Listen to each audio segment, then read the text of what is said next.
What's going on, fellers? JMG here, bringing you guys another video, and this one's kind of cool. I actually ran into the actual Faze Replayys, the trick shotter from Faze in a pub match. And I figured, you know, I'd kind of talk a little bit to that, and also another thing that'll kind of tie into this video and how map exploitations kind of came into play in the CWL match between Complexity and Faze last week. Now, before we start, I just want to clear it up. This is by no means any kind of bragging video saying, oh, look, I beat Faze Replayys. Nah, not at all. I know he's a trick shotter, and about halfway through the game, we started realizing, nah, these guys are, you know, having fun trying to get some trick shots on us. But anyway, that's besides the point that I want to make here.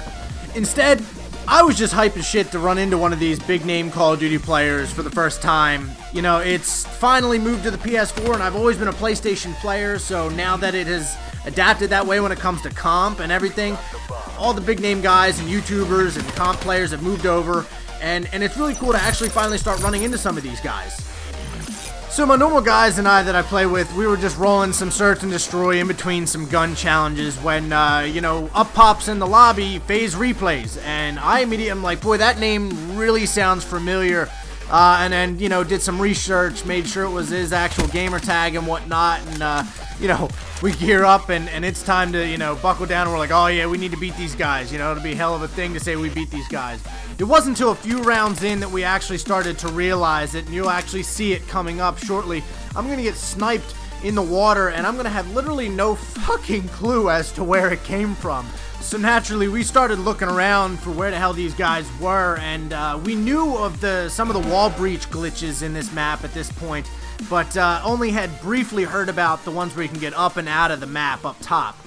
As it turns out, it's fairly easy. It's in the pink slide. You can literally just rub against the wall and jump up, and, you know, it's a bunch of mantling and jumping from there, but it is super simple.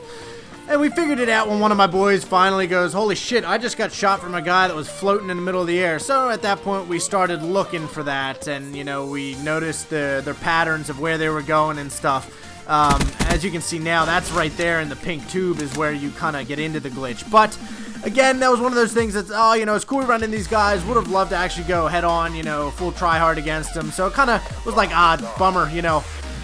The victory, even though we end up winning here, isn't going to be as sweet. That being said, it was still really awesome to run into one of these big-name guys, and afterwards, my boy and I shot Replayys a couple tweets, and we're saying, hey man, way to use those map exploitations, kind of poking some fun at them, and you know, that's when we, you know, he cleared up the air, saying, oh, you know, we're just trick shotters trying to get some shots, and, you know, all was cool in the end. But it was, again, like I said, it was really awesome to kind of run into these guys, and you know, I'm hoping to, you know, run into some more guys here in the future. So GG's to Faze Replayys and the rest of his trick shotting buddies that definitely probably pulled off a couple shots on us because we were a little bit clueless at first.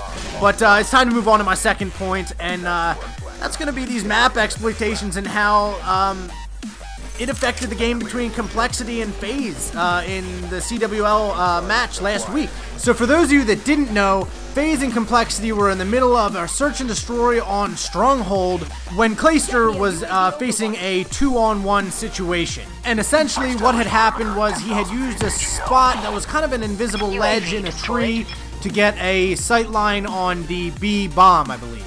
So that was really the end of it. They caught that and they forfeited the match. Both sides actually had agreed apparently to do a replay of the whole match, but that was denied by Activision. So at that point, Clayster reached out to Treyarch employees, to guys at Activision, to try to get some clarity on it, and they explained it as an unintended line of sight.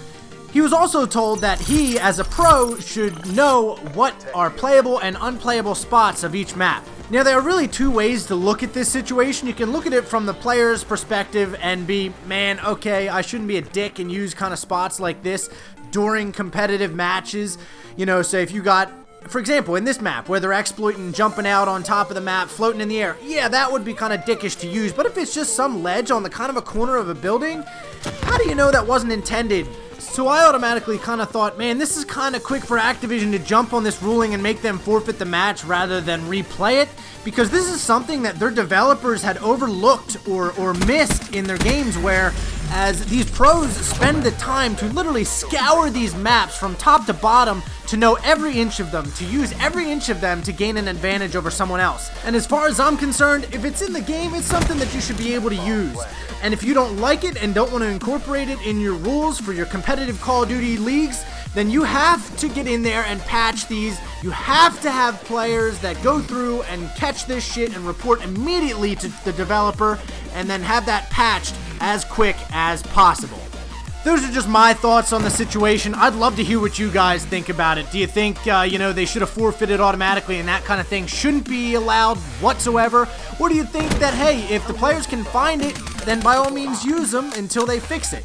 I'd like to hear your guys' thoughts in the comments, so be sure to leave me a comment letting me know what you think.